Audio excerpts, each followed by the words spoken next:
উঠেই কিন্তু কাজবাজ পুরো শুরু করে দিয়েছি। আর আজকে মানে কি হয়েছে দেখুন, মা না থাকায় মানে মা থাকলে এই দায়িত্বগুলো তো আর নিতে হতো না। সকালবেলাতেই আমি ঘর থেকে শুনতে পাচ্ছি যে মাছ ওলা হাঁকছে, তখনই ঘুমটা ছাড়িয়েই উঠে গিয়ে মাছ কিনে নিয়েছি। আর তারপর বাকি কাজ টাজ তো সব সেরে নিয়েছি, এই বাসন টাসন সব মানে মেজে টেজে সব ধুয়ে নিয়েছি। ওদিকে ভাত বসিয়ে দিয়েছি আর এদিকে মাছ ভাজাও কিন্তু হয়ে গেছে এখানে। এবারে রান্নাটা করে নেব। আর আজকে তো মানে তাড়াতাড়ি রান্নাটা বসিয়ে নিতে হবে, ওই জন্য বাড়ির রান্নাটা আগে সেরে দিচ্ছি, নিয়ে তারপরে ওখানে রান্না করতে যাবো রান্নাঘরে।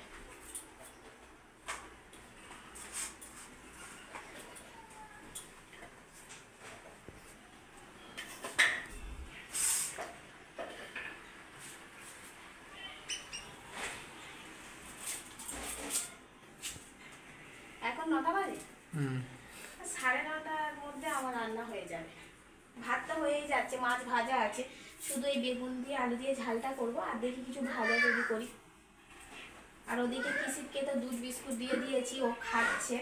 আর সেই সকালের পর থেকে কিন্তু আর ভিডিও করা হয়নি, কারণ মা যেহেতু বাড়িতে নেই সেজন্য কিন্তু সময় হয়ে ওঠেনি আর ভিডিও বানানোর জন্য। আর আমরা এখন কিন্তু রাত্রেবেলা সবাই ঘুমিয়ে পড়েছিলাম।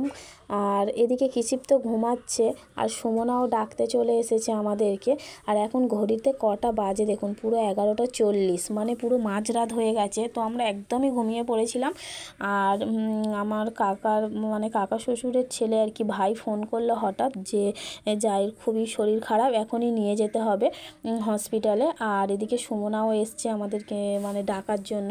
ডাকতে মা থাকলে মাই যেত, যেহেতু মা নেই তাই কাকিমা আর ভাই তো যাবেই, তার সাথে সাথে আমাকেও একটু যেতে বলছে সঙ্গে, কি হয় না হয়। আর তোমাদের দাদা ভাইও যাবে, ভাই তো একা পারবে না। আর কি সমস্যা একটা হয়ে গেছে যে মানে গাড়ি তো পাওয়া যাচ্ছে না, এত রাতে তো গাড়ি দিচ্ছে না। মানে যে অ্যাম্বুলেন্সটা দেওয়ার কথা ছিল, বলছে যে রাত হয়েছে কোনো গাড়ি পাওয়া যাচ্ছে না, সেজন্য বাধ্য হয়ে এই একটা ভাইয়ের টোটো নিয়ে নেওয়া হয়েছে। মানে আমাদের পাশেই যেহেতু ওনাদের বাড়ি, তাই ডাকতেই চলে এসেছে। তো টোটোতে করে এখন যাচ্ছি। আর এত রাত যে মানে রাস্তাঘাট পুরো অন্ধকার হয়ে গেছে, শুধু কোনো কোনো দোকানে একটু করে লাইট জ্বলছে সামনেটা, যেমন থাকে রাস্তার ধারে। আর এখন কিন্তু ফাইনালি আমরা হসপিটালে চলে এসেছি। আর ওদিকে কী করছে তোমাদের দাদা ভাই আর ভাই দুজনে মিলেই ওদিকে টিকিটের মানে ব্যবস্থা করছে ভর্তির জন্য, যা যা করতে হয় ওখানে লাইন দিয়ে করছে। আর কাকিমাও ওকে নিয়ে একটু এদিক ওদিক করছে। আর এখন আমরা ফিরে চলে আসছি। আর ফেরার মধ্যে আমরা মানে ওকে ভর্তি করে দিয়েছি ওখানে। ভাই আর কাকিমা দুজনেই রয়েছে, ওর কাছে তো কাকিমা থাকবে আর ভাই বাইরে থাকবে। আর এদিকে আমি, তোমাদের দাদা ভাই আর টোটো দাদা আমরা ফিরছি। ফাইনালি কিন্তু আমরা হসপিটাল থেকে বাড়ি চলে এসেছি। আর এখন যে কতটা রাত আমি মানে বলে বোঝাতে পারবো না, প্রায় ভোর হয়ে গেছে। দেখি কটা বাজে, 3:21। এই দেখুন কটা বাজে, শুধু দেখুন 3:21, মানে বুঝতে পারছে একদম ভোর হয়ে গেছে। তো আমরা যখন ওখানে পৌঁছেছিলাম না, প্রথম দিকে যখন ওকে নিয়ে গেছিলাম একদম খালি ছিল, অতটাও ভিড় ছিল না। 2-3টের মতো মা এসেছিল, তো প্রথমে ওদেরকেই চেক আপ করছিল। তারপরে হঠাৎ করে মানে এত ভিড় হয়ে গেছে, সব এমার্জেন্সি রুগীরা এসে মানে ভর্তি হয়ে গেছে। তো পরপর দেখার জন্য, আর রাত্রে অতটাও ডাক্তার থাকে না। তো মানে কি বলবো, এত অসুবিধার মধ্যে পড়ে গেছিলাম যে সবাইকে মানে পরপর দেখতে দেখতে দেরি হয়ে যাচ্ছিল, মানে ভর্তিই নিচ্ছিল না। সেজন্য ওখানে ওকে তো ভর্তি না করে দিয়ে আসতেও পারছি না এদিকে। তারপরে দাঁড়িয়ে থেকে থেকে ওকে ভর্তি করা হলো। আর তারপরে কি হলো, আমাদের টোটোওয়ালা টোটোতে করে গিয়েছিলাম, টোটোতে করে তো যাওয়ার কোনো কথাই নেই, অ্যাম্বুলেন্সই মানে যাওয়ার কথা, কিন্তু অত রাত্রে অ্যাম্বুলেন্স দেয়নি, সেজন্য বাধ্য হয়ে টোটোতে যেতে হয়েছিল। তো টোটোওয়ালার আবার 4টে বা 4:30টার দিকে ওনার ট্রেন ধরানো ছিল, একজন মানে বলে রেখেছিল তাকে ট্রেন ধরাতে যাবে স্টেশনে, ওই জন্য ওনার তো ফিরে আসতে হবে, ওই জন্য উনি ফোন করেছিল। তবে টোটোওয়ালাটা কি বলুন তো, আমাদের পাড়ারই লোক তো, চেনা যায় না, খুবই ভালো। সেজন্য কিন্তু উনি অতক্ষণ ছিল আমাদের সাথে, অন্য কোনো লোক হলে কিন্তু চলে আসতো। তো আমি আর তোমাদের দাদাভাই দুজন তো বাড়ি চলে আসবো, আমাদের তো নিয়ে আসতেই হবে, সেজন্য ওনারা একটু দাঁড়িয়েছিল। তো ওনারা বলছে যে এরকম আমার তো আবার গিয়ে ট্রেন ধরাতে হবে, তো এবার চলে যাওয়াই ভালো। তো ওখান থেকে যখন বেরোচ্ছিলাম তখন একটু আকাশটা মেঘলা মেঘলা ছিল ঠিকই, অতটাও মানে বৃষ্টি হয়নি, নাহলে নয় দাঁড়িয়ে যেতাম। আকাশ অল্প অল্প বিদ্যুৎ চমকাচ্ছিল। তারপর যখন মাঝ রাস্তায় বেরিয়ে এসেছি, তো আর বলার না, মানে আকাশ যে কীভাবে ডাকছে সে কি বলবো। আর এই সময় তো মানে রাস্তায় কেউ থাকে না জনপ্রাণী। আর তারপরে ও আসার সময় যাওয়ার সময় আর কি মানে মেন রোড ধরে যাওয়া হয়েছিল, ও ছিল তো বোন, ওই জন্য মানে ভালো রাস্তা দিয়ে যাওয়া হয়েছিল। আর আসার সময় ভিতরের একটা ছোট শর্টকাট রাস্তায় চলে আসবে বলে আসছিল। তো একদম মানে রাস্তাঘাটে কেউ নেই, একদম অন্ধকার। আর মানে কি বলবো, একদম ফাঁকা তো। আর আমরা কজনে টোটোতে আসছি, মানে এত পরিমাণ বৃষ্টি হচ্ছিল, তাও টোটোর ঝাঁপ ফেলে দিলে কিন্তু বৃষ্টিটাও বোঝা যায় না। কিন্তু এই যে আকাশ ডাকছে, আর আমার ভীষণ ভয় আকাশ ডাকলে, মানে চেঁচিয়ে চেঁচিয়ে উঠছে, এরকম অবস্থা হচ্ছিল। তোরা বলছিল যে আমরা তাড়াতাড়ি চালিয়ে নিয়ে চলে যাচ্ছে, কোথাও দাঁড়ানোর তো পজিশন নেই, কারণ দাঁড়িয়ে বা থাকবো কোথায়, কোনো লোকজন নেই, অন্ধকার, দোকান টোকান সব বন্ধ, তো দাঁড়ানো যাচ্ছে না।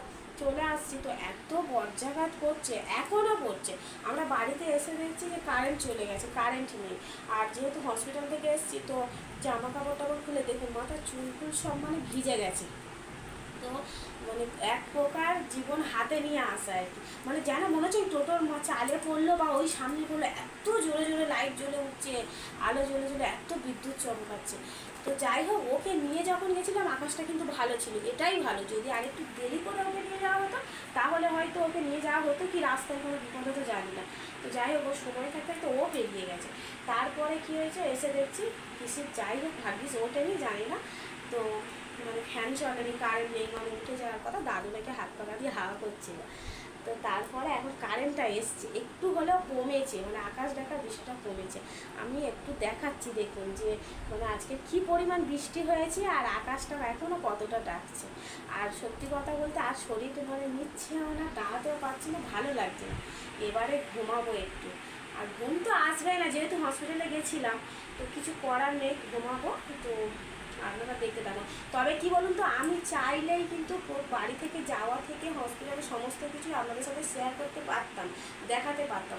তবে ওখানে রুগীরা এত ছটপট করছে না, বিশেষ করে আমার যে বোন ধরো, উনি যে এত মানে ওরা যে কষ্ট পাচ্ছে, ওই সময়টা ভিডিও করা ওদের নিয়ে দেখানোটা আমার খুব একটা ভালো লাগেনি। কারণ আমি নিজেই যেন ওদের দেখে কেমন একটা অসুস্থ হয়ে যাচ্ছি, এত কষ্ট হচ্ছে, ও ছটপট করছে, সেখানে গিয়ে ভিডিও করা সবার সামনে তো আর মানে সবসময় হয়ে ওঠা হয়নি। তবু আমি যতটা সম্ভব দেখানোর অল্প করে দেখিয়েছি। হ্যালো হ্যালো, হয়েছে, কি হয়েছে বলো তো? কি শুনি ছেলে? হ্যাঁ হ্যাঁ, হ্যাঁ গো, তা ভালো হয়েছে তো, আমার বাবার শোনায় হয়। ঠিক আছে। ছেলে হয়েছে, একটু জব্দ হয়ে গেছে। নর্মালি হয়েছে? হ্যাঁ হ্যাঁ, ওই দাঁড়া, কিছুক্ষণ পরে হয়েছে বিপি, একটু মানে অনেকক্ষণ হাওয়া হয়েছে তো। ছেলে হয়েছে? হ্যাঁ হ্যাঁ, ওই তো বললো তো এক্ষুনি, তা ভালো হয়েছে, দেখলো দেখে বলেছে বললো। তা ভালো হয়েছে, আনা তো বলতে না ছেলে হবে। আচ্ছা ঠিক আছে, আমার বাবার শোনা হয় না। ঠিক আছে, বলে দিয়ে। হ্যাঁ।